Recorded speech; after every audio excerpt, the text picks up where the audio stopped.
Bonjour à tous et bienvenue dans votre chaîne QHSE Kingdom. Le sujet d'aujourd'hui s'articule autour de l'historique de la qualité.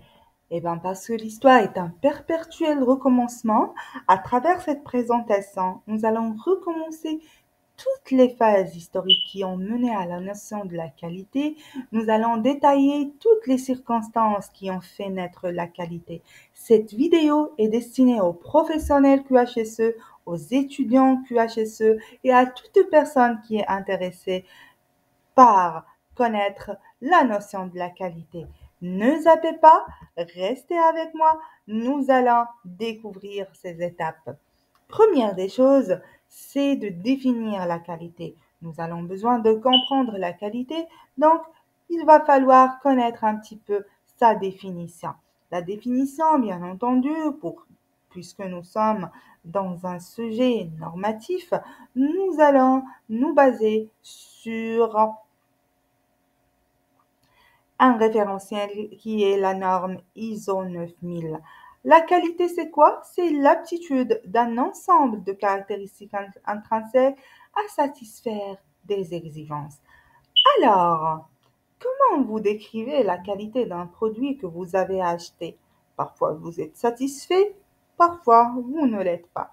Alors, vous pouvez le décrire comme étant médiocre ou bon. Et parfois, si vous êtes content, vous pouvez le décrire comme excellent. Qu'est-ce qu'on peut déduire de tout ça?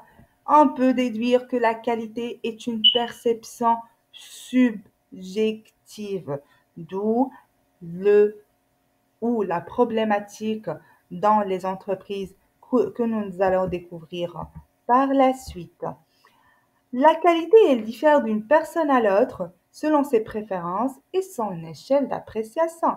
Alors, cela mène à une problématique de la qualité dans les entreprises, qui est d'identifier les exigences des clients, de les transformer en caractéristiques d'un produit à incorporer dans sa conception et son développement. Et là, nous allons faire un petit arrêt. L'identification des exigences clients est un point hyper intéressant pour un responsable QHSE dans une entreprise. Il est très important d'identifier les exigences des clients. Pas uniquement les identifier, mais d'évaluer la conformité à ces exigences. Et on ne s'arrête pas ici, bien au contraire, on lance un plan d'action pour satisfaire à ces exigences.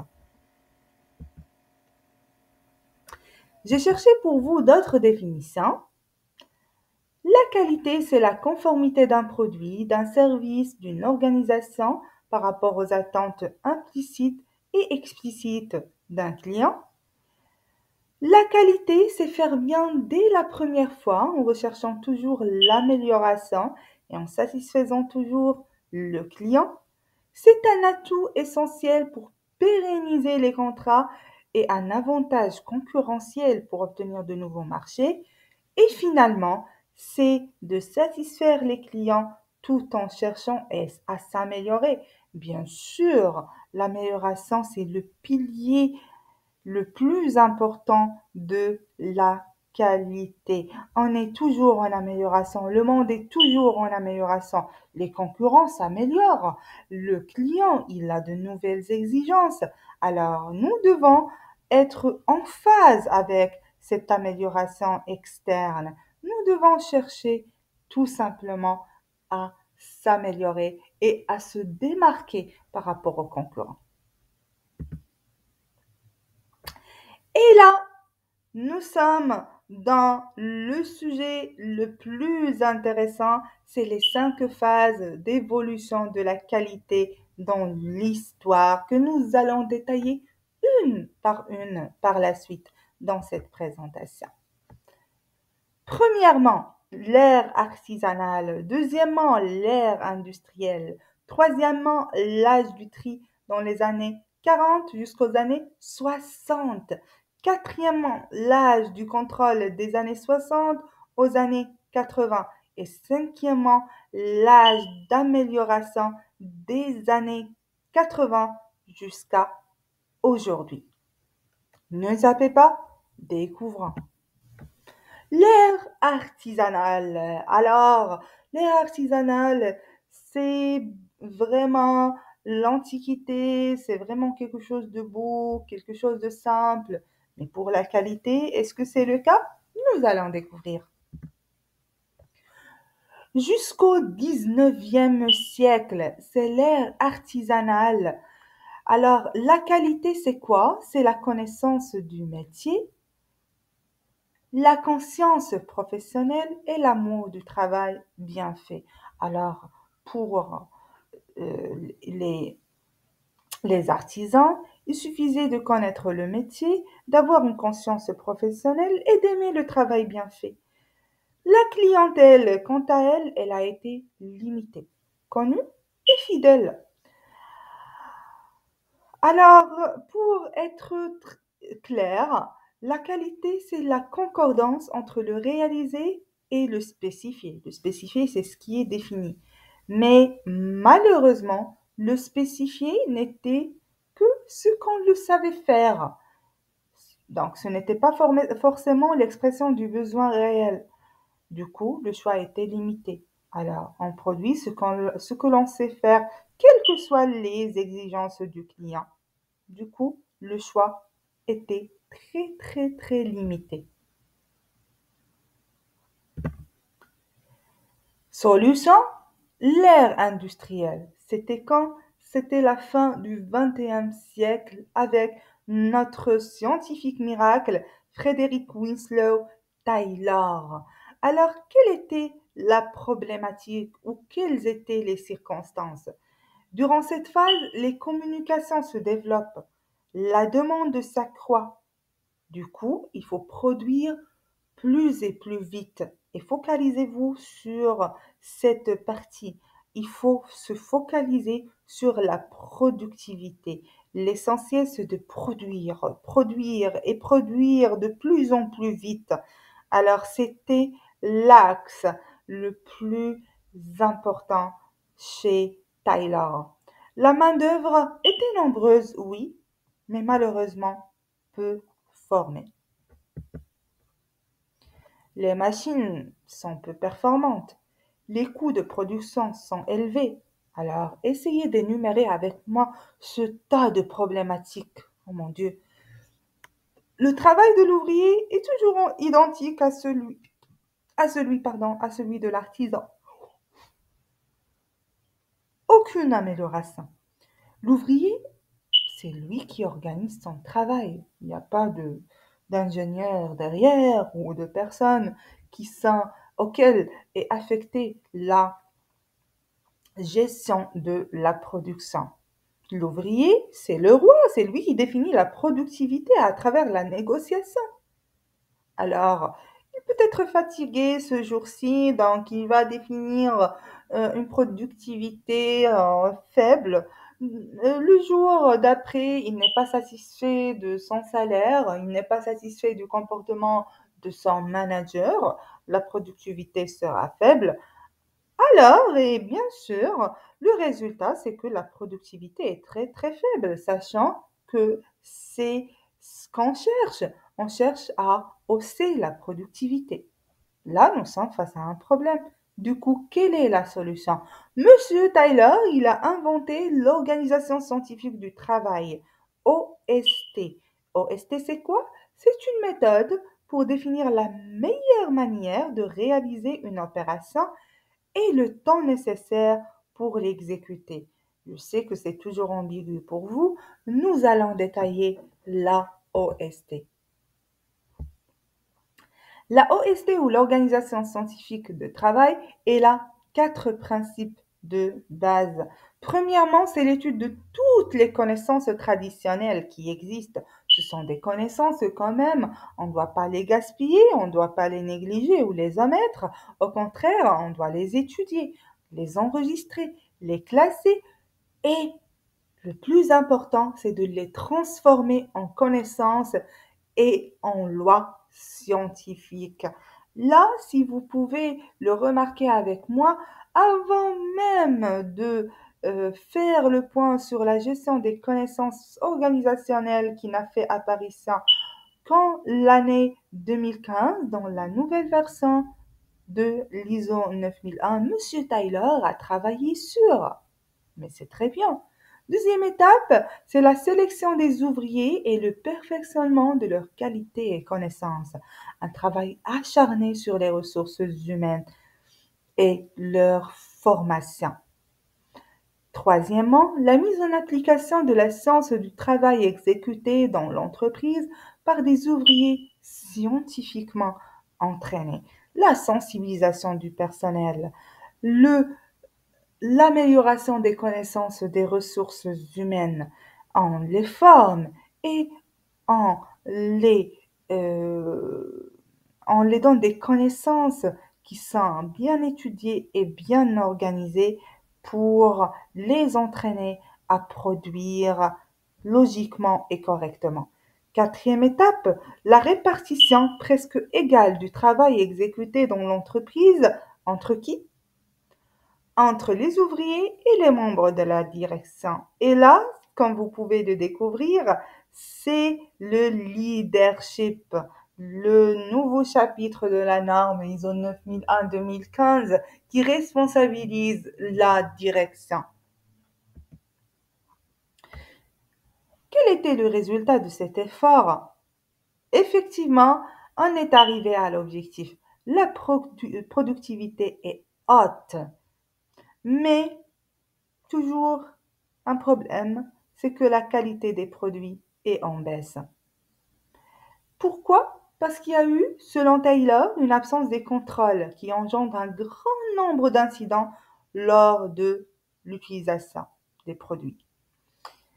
Là, Taylor nous invente une nouvelle notion qui est la notion de l'inspection. En fait, c'est une supervision de type surveillance dont l'objectif est de chercher de façon généralement visuelle à déceler les défauts du produit.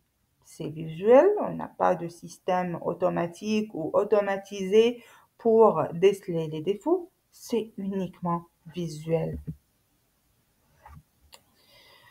Du coup, des actions correctives ont eu lieu. Premièrement, c'est l'accroissement des contrôles par la création de corps de contrôleurs et un contrôle à 100%. Mais malheureusement, ce contrôle réalisé dans un premier temps exclusivement en fin de fabrication, on ne fait contrôler les produits qu'en fin de fabrication. Lorsqu'ils sont complètement fabriqués, on les contrôle.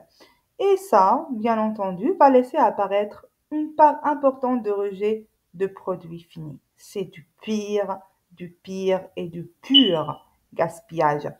Deuxième étape, l'amélioration des méthodes de contrôle par Shewhart.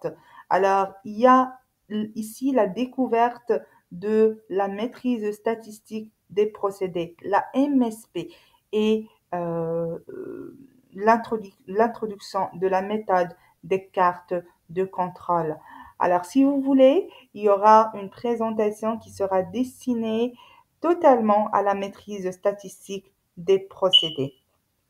Alors, quel est l'effet? L'effet, c'est que la qualité des produits livrés est en hausse. Mais nous sommes toujours au début de l'histoire de la qualité. C'est normal que nous ayons des problèmes. La quantité de rebuts demeure élevée. Pourquoi? Parce que tout simplement, on étudie statistiquement, on étudie des échantillons pour déterminer la variabilité. Donc, on travaille sur les produits, mais en plus, l'inspection que l'on fait, on l'a fait sur des produits en fin du processus de fabrication et ça engendre une quantité de rebuts hyper élevé. Nous sommes toujours dans le gaspillage. Ouh. Et là vient une ère entre les années 40 et les années 60. Pendant cette ère, l'offre était inférieure à la demande. Alors la demande s'accroît, les clients demandent plus, mais au niveau de l'industrie, l'offre est inférieure. Du coup, quelle était la problématique ou quel était le point sur lequel les industriels devaient se focaliser? C'est la production. Il fallait produire, produire et produire pour répondre aux besoins des clients. Alors là, qu'est-ce qui se passait? Les produits sont contrôlés. Très bien. Les bons sont acceptés, les mauvais sont rejetés. Du coup, pendant cette période, le souci majeur des entreprises était d'augmenter leur capacité de production pour répondre à la demande du marché. La disponibilité du produit primait sur la performance attendue.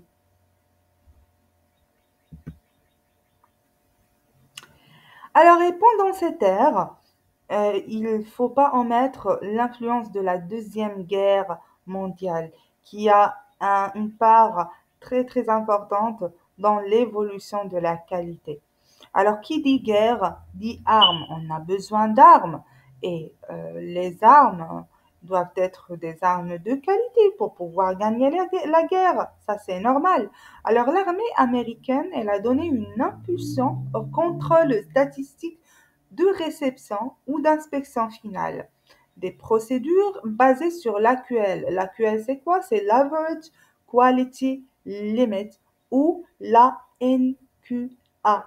La NQA, c'est le niveau de qualité acceptable. Alors, pendant la Deuxième Guerre mondiale, ce concept, il a vu le jour, qui est un moyen pour représenter le pourcentage d'éléments défectueux. Alors, pour très très bien détailler cette notion, parce qu'elle peut être nouvelle pour quelques-uns parmi vous, le niveau acceptable de la qualité, le NQA, c'est un pourcentage ou proportion maximale d'éléments non conformes ou le nombre de non-conformités dans un lot ou de lot qui peut être jugé comme satisfaisant. En clair, il s'agit de nombre maximum de produits défectueux autorisés dans un lot de produits acceptés. C'est le risque fabricant.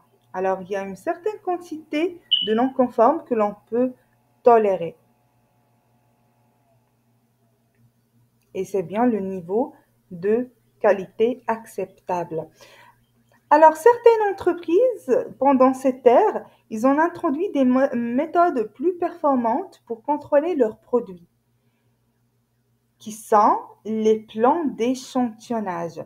Ces plans d'échantillonnage permettent d'estimer la qualité des lots produits à partir d'échantillons représentatifs du produit. Comme vous pouvez le remarquer, la qualité elle est en pleine amélioration, toujours une découverte des méthodes, toujours du nouveau. Très très bien, mais c'est ça l'histoire, c'est ça l'amélioration. Maintenant, c'est l'âge du contrôle des années 60 aux années 80. Pendant cet âge, qu'est-ce qui s'est passé? L'offre et la demande s'équilibrent. Mais c'est très bien, nous sommes arrivés à l'objectif. L'offre n'est plus inférieure à la demande. Mais là, il y a une chose à faire, c'est que puisque l'offre et la demande s'équilibrent, il va falloir vendre. Et le fait de chercher à vendre mène à la concurrence et fait que les consommateurs exigent de plus en plus d'exigences. Les entreprises, pendant cette phase, vont s'orienter vers la maîtrise des coûts. Nous avons une problématique, alors on travaille sur des solutions. Première solution par rapport à ça, c'est le contrôle en cours de fabrication. On ne contrôle plus à la fin du processus de fabrication, mais on contrôle en cours de fabrication. Si jamais il y a un écart par rapport aux objectifs, il y a des actions correctives qui sont menées. C'est déjà une amélioration puisqu'on s'est arrêté de contrôler à la fin du processus de fabrication. Deuxième solution, c'est de transposer les techniques statistiques appliquées aux produits. On les transpose à quoi? Au processus de fabrication. On ne se limite plus à appliquer les techniques de la maîtrise statistique des procédés aux produits, mais non, on les applique au processus de fabrication. Et ça, c'est une amélioration hyper intéressante.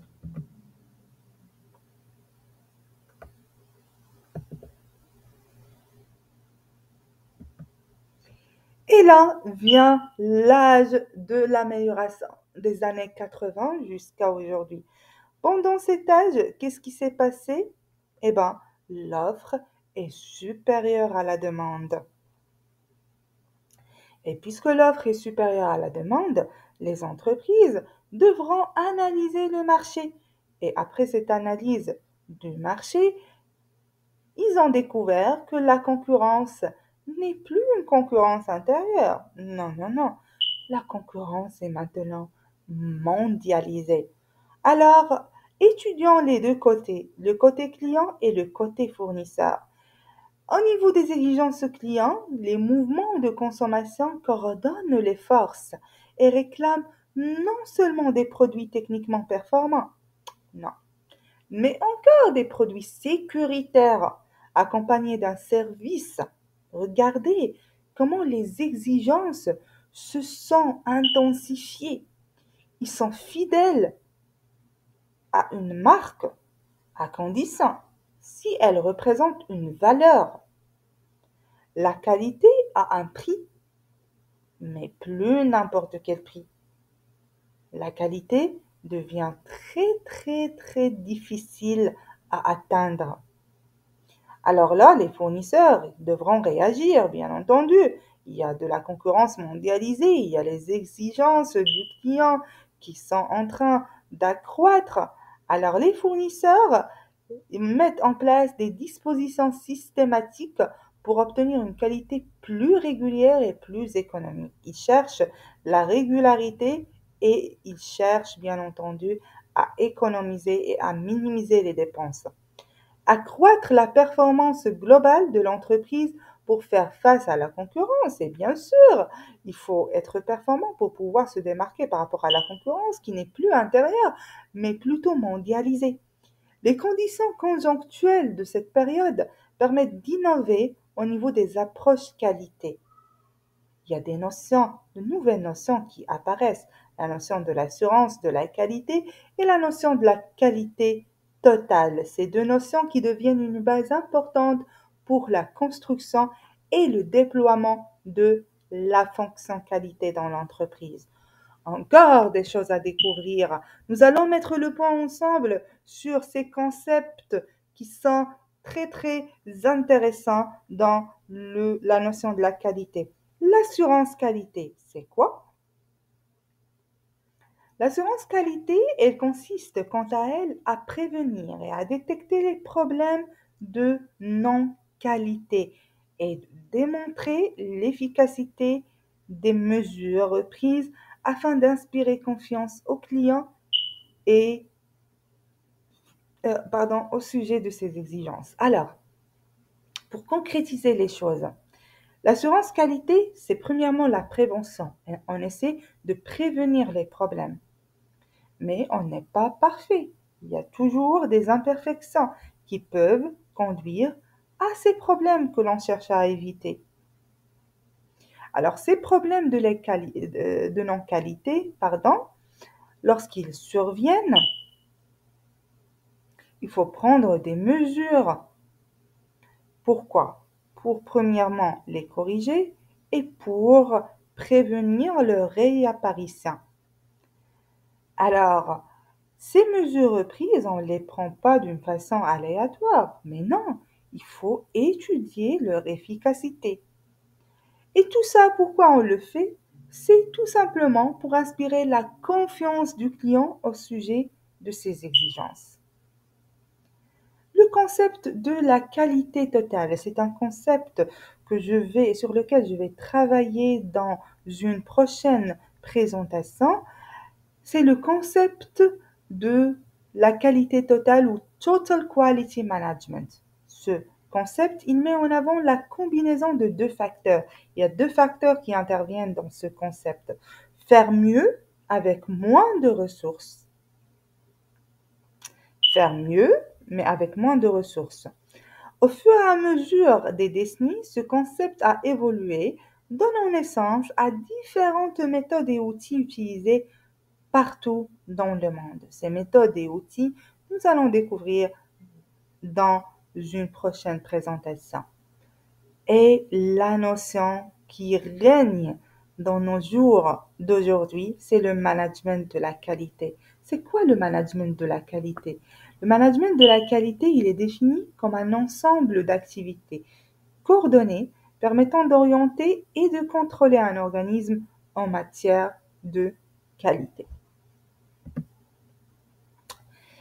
Alors, nous avons parlé tout au long de cette présentation de notions, de découvertes, d'améliorations, mais ces notions et ces découvertes et ces améliorations ne peuvent avoir lieu sans l'intervention de ressources humaines, de scientifiques.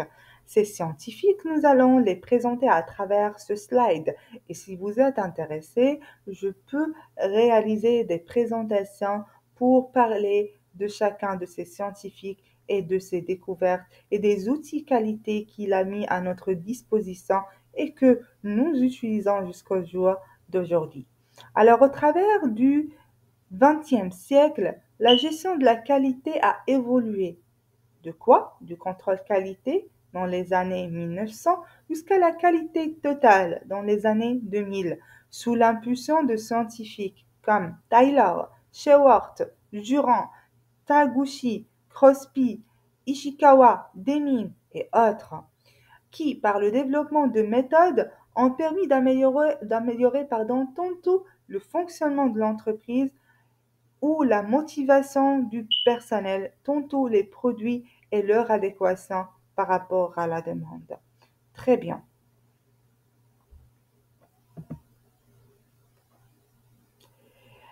Alors, toujours dans l'âge de l'amélioration des années 80 à aujourd'hui.